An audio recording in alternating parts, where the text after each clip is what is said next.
1,00,000 మంది శివభక్తులతో కలిసి మహారుద్రాక్ష పూజలో పాల్గొనండి. వెంటనే కాల్ చేసి మీ పేరును నమోదు చేసుకోండి. నమస్తే అమ్మా. నమస్తే అమ్మా. వారాహి ఆర్ గుప్త నవరాత్రులు. సో అమ్మవారి విశిష్టత గురించి, ప్రాముఖ్యత గురించి తెలుసుకుందాం.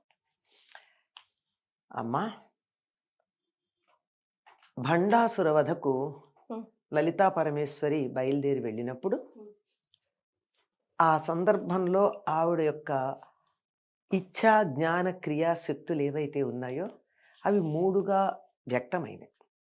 ఇచ్ఛాశక్తి, భండాసురుని సంహరించాలనేటటువంటి ఇచ్ఛ అమ్మవారు. ఇచ్ఛా జ్ఞానశక్తి అంటే ఆలోచన చేసి ఎట్లా సంహరించాలి, ఏం చెయ్యాలి అనేటటువంటి ఆలోచన మంత్రిని, ఆవిడే శ్యామలాదేవి. ఒక పని చేయడానికి ముందు ఆలోచన ఉండాలి కదా. బాగానే ఆలోచన చేశాను, దాన్ని క్రియగా మలచకుండా ఇక్కడ కూర్చొని నేను ఆలోచన చేశానంటే పని జరుగుతుందా? అటువంటి క్రియాశక్తి ఆవిడ దండనాథ, సేనా నాయకురాలు. ఆవిడ్నే వారాహి అంటారు. ఈ మంత్రిని అని చెప్పబడేటటువంటి ఈవిడ జ్ఞానశక్తి శ్యామలాదేవి. ఈవిడికి ఉండే సేనా నాయకురాలు, ఈవిడ పేరు వారాహి, వార్తాళి, పంచమి, ఇలాంటి పేర్లు ఆవిడకి ఎన్నో నామాలు ఉన్నాయి.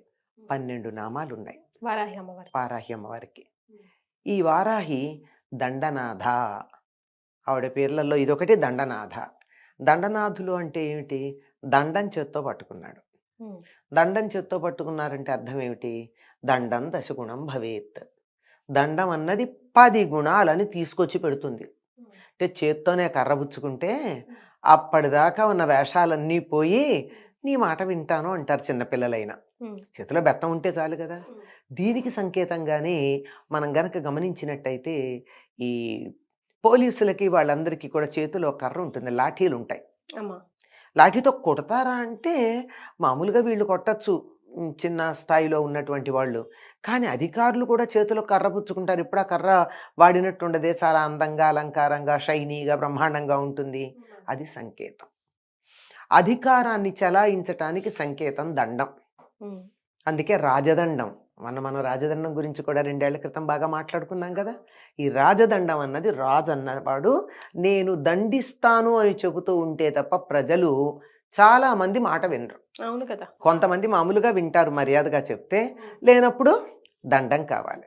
అటువంటి దండనాథ అంటే దండం చేతిలో పుచ్చుకుంది. ఈ దండం ఎట్లాంటిది అంటే, లలితా పరమేశ్వరి ఏం చేసిందంటే, నువ్వు ఏది చెబితే అది నా ఆజ్ఞగా చలామణి అవుతుంది అని చెప్పి తన రాజముద్రిక ఈవిడికి ఇచ్చింది, శ్యామలాదేవికి ఇచ్చింది. నువ్వేం చేస్తే అది అందరూ ఒప్పుకుంటారని చెప్పి ఈవిడికి దండం ఇచ్చి దండనాథ అయింది. ఆ ఇచ్చినవి ఏమి ఇచ్చిందంటే, ఈవిడ చేతిలో ఆయుధాలు ఉన్నాయి, 8 రకాల ఆయుధాలు ఉన్నాయి. వాటిల్లో ప్రధానంగా ఉన్నవి ఏమిటంటే, ఇక్కడి నుంచి 2 తీసి ఇచ్చింది. ముసలము, హలము. హలం అంటే నాగలి, ముసలం అంటే రోకలి. తన ఆజ్ఞాచక్రం నుంచి తీసి ఇచ్చింది. అవి 2 కాక ఇంకా శంఖము, చక్రము, పాశము, అంకుశము, వరదము, అభయము, ఈ 8 చేతుల్లో 8 ముద్రల్ని ధరించుంటుంది ఈవిడ. ఈవిడ రూపం ఎలా ఉంటుందని వర్ణించబడిందంటే, ఈవిడ కోలవదన, కుశేశయనయన, కోకారి మండిత శిఖండ, సంతప్త కాంచనాభ, సంఝారుణచేల సంభృత నితంబ, హల ముసల శంఖ చక్ర అంకుశ పాశ అభయ వరస్ఫురిత హస్త, కూలంకషానుకంప, కుంకుమజంబాలి న్యస్తస్తనాభోగ, ధూర్తానామతి దూర, వార్తాశేషావలగ్న కమనీయ, ఆర్తాళీ శుభరాత్రి, ఆర్తాళీ శుభదాత్రి, వార్తాళీ భవతు వాంఛితార్థ. ఈవిడని ప్రార్థనా శ్లోకాలు ఇవి వారాహిదేవికి.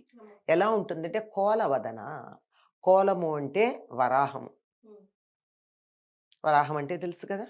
ఆ వరాహము ముఖం ఉంది. తర్వాత కుశేశయనయన, పద్మాల్లాంటి అందమైనటువంటి కన్నులు కలిగినటువంటిది.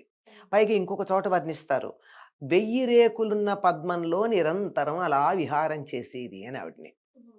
ఆ తరువాత మంచి చంద్రుడు తన శిఖ మీద అలంకారంగా కలిగినటువంటిది. ఎలా ఉందిటంటే రూపం నలుపే గాని దాని నుంచి వచ్చేటటువంటి కాంతి ఎలా ఉందంటే కరిగించిలా ధారగా పోస్తున్నటువంటి బంగారం లాంటి కాంతి కలిగింది. సంతప్త కాంచనాభ, కరుగుతూ ఉన్నటువంటి బంగారంలాగా మెరిసిపోయేటటువంటి కాంతి కలిగింది. అంటే నల్లని శరీరం నుండి కూడా అటువంటి కాంతి వస్తుంది. పైగా సంధ్యాకాలంలో ఉండే ఎర్రని రంగు కలిగినటువంటి వస్త్రాన్ని ధరించినటువంటిది. చెప్పాను కదా, హలము అంటే నాగలి, ముసలము రోకలి, సరే శంఖము, చక్రము, వరదము, అభయము, ఆ పైన అంకుశము, పాశము, వీటిని తన చేతులలో ధరించినటువంటిది. కూలంకషానుకంప, ఒడ్డుని ఒరుసుకుంటూ ప్రవహించేటటువంటి ప్రవాహంలాగా ఉన్న దయ కలిగింది. అంటే ఎప్పుడైనా గట్టు తెంచుకుని ఆ దయ మన మీద ప్రసరించవచ్చు అనమాట. అంత దయ కలిగినటువంటిది. కుంకుమతో అలంకరించబడిన బురదగా అలంకరించబడినటువంటి ఇక్కడి నుంచి ఇక్కడి దాకా ఉండే ప్రాంతాన్ని ఆభోగం అంటారు. అంటే ఈ స్తనాల దాకా, కంఠం నుంచి స్తనం దాకా ఉండేది. ఇది ఎందుకు ఆభోగం అంటే నగలన్నీ ఇక్కడే పెట్టుకోవాలి. అక్కడ ఏముందంటే కుంకుమ అలంకరించబడిందిట. కుంకుమ అంటే మనం మొహాన్ని పెట్టుకునే కుంకుమని కాదమ్మా, కాశ్మీరంలో దొరికే కుంకుమ పువ్వుతో చేసినటువంటిది, అది కుంకుమ. దాన్ని ధరించినటువంటిది. ఇక అసలు లక్షణం ఏమిటో తెలుసా? భౌతిక రూపం ఇదైతే ధూర్తానా మతి దూర, దుర్మార్గులకి చాలా దూరంగా ఉంటుంది. ఆహా, దుర్మార్గులు ఈవిడ దగ్గరికి రాలేరు. ఎలా? దుష్ట దూర, దురాచార శమని, దోషవర్జిత, లలితారాసనామ సహస్రంలో ఉంది కదా ఆవిడ వర్ణన. అలాగే వార్తాశేషావలగ్న కమనీయ, ఇది అస్సలు ఆవిడ లక్షణం. వార్త అంటే మనం న్యూస్ అనే అర్థంలో చెప్పుకుంటాం. వార్త అంటే జీవిక అంటే బతుకు తెరువు, బతకడానికి కావాల్సినటువంటి విశేషం. ఏమిటి బ్రతుకు తెరువు? అందరికీ ఆహారం కావాలి, బ్రతికి ఉండాలి. వ్యవసాయం మొదలైనటువంటి వాటికి సంబంధించిన విశేషాలకు వార్త అని పేరు. వార్త యందు జగము వర్తించుచుండును అని మన వాళ్ళకు చెప్తారు. వార్తలో జగత్తు ఉందంటే న్యూస్ పేపర్లో ఉన్న న్యూస్తో ప్రపంచం తెలుస్తుందని లేనిపోని అర్థం చెప్పుకుంటాం కాదు. చక్కగా జీవనోపాధి, జీవిక ఏదైతే ఉందో దాంట్లోనే ఈ మొత్తం అంతా బ్రతుకుంది. ఎవరెట్లా బతుకుతారో వేరే మాట. నువ్వు వ్యవసాయం చేస్తావా, వ్యాపారం చేస్తావా, వ్యవహారం నడుపుతావా, అది వేరే మాట. కానీ ఏదో ఒకటి ఉంది కదా. అటువంటి వార్తని చక్కగా చేస్తూ చాలా జాగ్రత్తగా అందరికీ వార్తను అందిస్తూ ఉంటుంది ఆవిడ. అందరికి మన జీవనోపాధి కల్పిస్తూ ఉంటుంది, బతికేటట్టుగా చేస్తూ ఉంటుంది. పైగా కనపడనటువంటి సన్నని నడుము ఉందండి ఆవిడికి. ఉందని అన్నారంతే, ఉందో లేదో కనపట్టల్లా. అంత సన్నం మాట బట్టి ఆవిడికి నడుము ఉందనుకోవాలి కానీ అంత సన్నగా ఉంది. ఆ తర్వాత ఆర్తాళి శుభదాత్రి, బాధపడినటువంటి వాళ్ళకి శుభాన్ని కలిగించేది.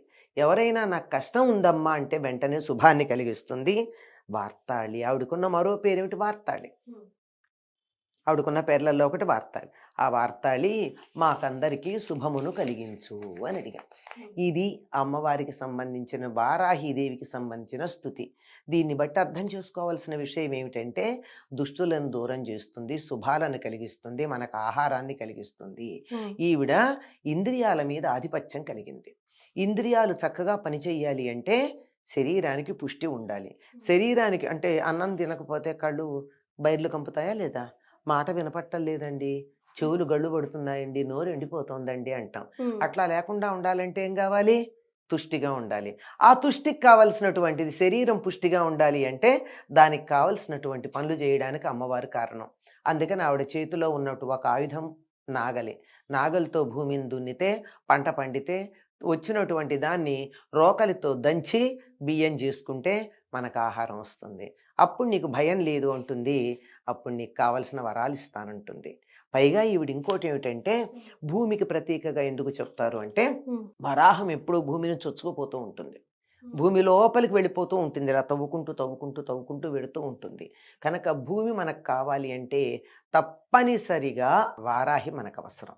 అలాగే వరాహ అవతారం, భూమి సభ్యంగా ఉండడానికి వరాహ అవతారాన్ని పూజించాలి, లేదా స్త్రీ రూపంలో అయితే వారాహిని పూజించాలి. సాధారణంగా చాలామంది ఏమనుకుంటారంటే ఈ వారాహికి వరాహ అవతారం భర్త అనుకుంటారు. కాదమ్మా. కాదమ్మా, ఆయనకి సోదరే కదా ఈవిడ. అమ్మవారు నారాయణుడికి సోదరు అయ్యేటప్పుడు భర్త ఎట్లా అవుతాడు కదా. నారాయణి అంటే పార్వతీదేవి, నారాయణుడు అంటే విష్ణుమూర్తి. వాళ్ళిద్దరిని ఎట్లా చెప్తాం? ఒక భైరవుడు ఈవిడికి భర్త, అష్టభైరవుల్లో ఒకరు. ఆ అష్టభైరవుల్లో ఒక భైరవుడు ఈవిడికి నాయకుడుగా చెప్పబడుతూ ఉంటాడు. ఈవిడ ఎవరు అంటే ఇంతకీ కిరిచక్ర రథారూఢ దండనాథ పురస్కృత, లలిత రహస్యనామ సహస్రంలో కనపడుతుంది మనకి. కిరిచక్రాన్ని అధిరోహించినటువంటి దండనాథ ముందు వెడుతూ ఉంటే అమ్మవారు యుద్ధానికి బయలుదేరి వెళ్ళింది. కిరి అంటే కూడా వరాహమే.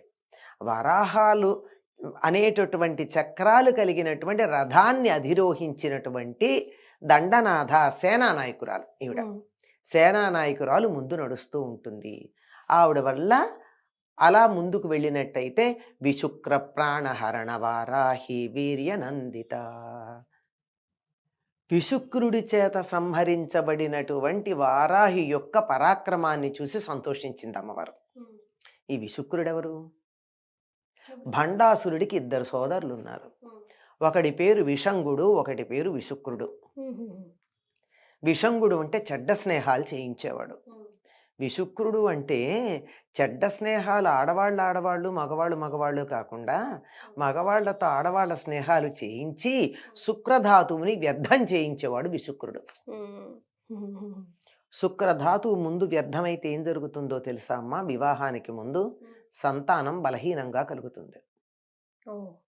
అందుకని బ్రహ్మచర్యం పాటించిన వాళ్ళకి మాత్రమే, వివాహం వరకు బ్రహ్మచర్యం పాటిస్తేనే మంచి సంతతి కలుగుతుంది. బలహీనులు, రకరకాలైనటువంటి దోషాలు కలిగినటువంటి వాళ్ళు కలగడానికి కారణం శుక్రము వివాహాత్పూర్వం వృధా కావడం. ఈ పని చేయించేటటువంటి వాడు విశుక్రుడు. అటువంటి విశుక్రుణ్ణి సంహరించింది అంటే ఈ జాతి ఏదైతే ఉందో ఈ జాతి ఇక్కడికిక్కడ కొనసాగకుండా బలహీనపడేటట్టుగా చేసేటటువంటి వాడు విశుక్రుడు. మనం ఇప్పుడు వింటూ ఉన్నాం, చాలా మనకి వైక్రోమోజోమ్ నశించటానికి ఎన్నో రకాల ప్రణాళికలు, వాడిని విశుక్రుడు తప్ప ఇంకేమంటాం? అటువంటి వాణ్ణి పోగొట్టేటటువంటిది వారాహి. వర అహము, వర అంటే శ్రేష్టమైన, అహము అంటే నేను అనేటటువంటి భావన. శ్రేష్టమైన నేను అనే భావన కావాలి అంటే నేను తలెత్తుకొని ఉండగలగాలి. నేను అని నీరసంగా దీర్ఘాలు తీసుకుంటూ ఉంటే అది వరాహం కాదు, నీచాహం. మన జాతి ఆ నీచాహ స్థితి నుండి వరాహ స్థితికి రావడానికి విశుక్రుణ్ణి సంహరించిన వారాహి అవసరం అవుతుంది. సో వారాహి అమ్మవారిని అందరూ ప్రతి ఒక్కరు కూడా ఆరాధించవచ్చామా? అమ్మ ఆరాధించటం అంటే నమస్కారం చేసుకోవచ్చు, పూజ చేయొచ్చు. ఎందుకు చేయకూడదమ్మా? ఇప్పుడు అమ్మవారు ఉదాహరణకు చెప్పుకుందాం, మనకి సైన్యాధిపతులు త్రివిధ దళాధిపతులు ఉన్నారు. వాళ్ళకి ఇవ్వాల్సిన గౌరవం వాళ్ళకి ఇవ్వాలా అక్కర్లేదా? ఇవ్వాల్సిందేగా. వాళ్ళకి పైన ఎవరున్నారు? రాష్ట్రపతి. ఇక్కడ జనరల్ మాటలు మన మామూలుగా చెప్తే రాష్ట్రపతి ఎదురుగా నువ్వు త్రివిధ దళాధిపతుల్లో ఏదో ఒక దళానికి అధిపతి వస్తే ముందర ఆయనకి నమస్కారం చేస్తావా? రాష్ట్రపతికి చేస్తావా? రాష్ట్రపతికే చేస్తాం కదా. అంత మాత్రాన వీళ్ళని తక్కువ చేశామా? లేదు.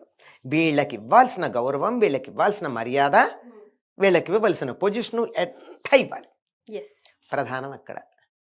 అలాగే వారాహి పూజలు చేయండి, తప్పనిసరిగా చేయండి. ఎందుకంటే ఈ వారాహి ఎంత గట్టిగా ఉంటే భండాసురుణ్ణి సంహరించే లలితా పరమేశ్వరికి అంత హాయిగా ఉంటుంది.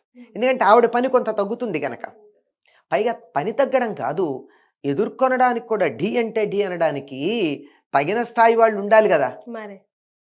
వీళ్ళు 6 నెలలు సాము చేసి మూలనున్న ముసలమ్మని కొడతారా? ఎవరి స్థాయి వాళ్ళతో వాళ్ళు వెళ్ళాలి. కనుక ఈ వీళ్ళకుండేటటువంటి వీడి దగ్గర ఉండేటటువంటి తమ్ముళ్ళు సేనా నాయకులుగా వస్తే వాళ్ళను సంహరించాల్సింది ఈవిడ. కనుక ఇప్పుడు వారాహి అవసరం ఎంతుందో మీకు అర్థం కావాలి. ఈ జాతి బలంగా ముందుకు కొనసాగాలంటే, విశుక్ర సంహారం జరగాలి అంటే, ఈ జాతిలో ఉన్నటువంటి జన్యువులు చక్కగా ముందు కాలాలకి సరిగ్గా కొనసాగాలంటే విశుక్ర సంహారం జరిగి వారాహి అమ్మవారు విజృంభించవలసినటువంటి అవసరం ఉంది. కానీ వారాహియే ప్రధానం అనుకుని లలితా పరమేశ్వరుని పక్కన పెట్టకూడదు. అక్కడ వస్తోంది సమస్య. తప్పనిసరిగా ఎవరిని పూజించాలన్నా 9 రోజులు మనకి ప్రధానం. 9 పూర్ణ సంఖ్యగా చెప్తారు. కనుక ఒక దీక్ష పూర్తి కావాలంటే 9 రోజులు. వారాహి అమ్మవారిని పూజించాలంటే కూడా 9 రోజులు పూజిస్తారు. ఈవిడికి పంచమి అని పేరుంది. ఎందుకంటే సప్తమాతృకల్లో ఈవిడ 9వది. విష్ణుమూర్తి అవతారమైన వరాహము యొక్క శక్తి వారాహి. మనం చెప్పుకుంటాం కదండి, బ్రాహ్మి మాహేశ్వరి కౌమారి వైష్ణవి వారాహి అని చెప్పేట 5వ మాతృక ఈవిడ. ఈవిడ్నే వార్తాళి అంటారు, అంటే జీవనోపాధి కలిగించేటటువంటిదని. అలాగా దండనాథ, సంకేత, సమయపాలిని. కానీ అమ్మవారి రూపం గురించి భలేగా చెప్పారమ్మా. అంటే ఊహించుకోవచ్చు అనమాట, క్లియర్ పిక్చర్. ఎంత అందంగా ఉంటుందో వారాహి రూపం. మీరు ఎప్పుడన్నా చూడాలంటే కరీంనగర్ దగ్గర ఒక క్షేత్రం ఉందమ్మా, అక్కడ ఉంటుంది వరాహ అమ్మవారు. కానీ భూదేవి కూడా ఉంటుంది అక్కడ. ఆ రూపాలు చూస్తే నాకు రాబుద్ధి వల్ల గబగబా వాళ్ళని అడిగి తలుపులు తెరిపించేసి ఎత్తుకుందాం అనిపించింది. అంత అందంగా, అంత ముద్దుగా ఉంటాయి. అంత చాలా అందమైనటువంటి రూపం అమ్మ వరాహ రూపం, తక్కువదేం కాదు.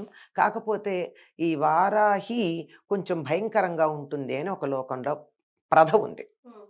అది అపప్రథే. ఎందుకంటే అప్పుడప్పుడు కోపం తెచ్చుకోపోతే ఎట్లాగమ్మా?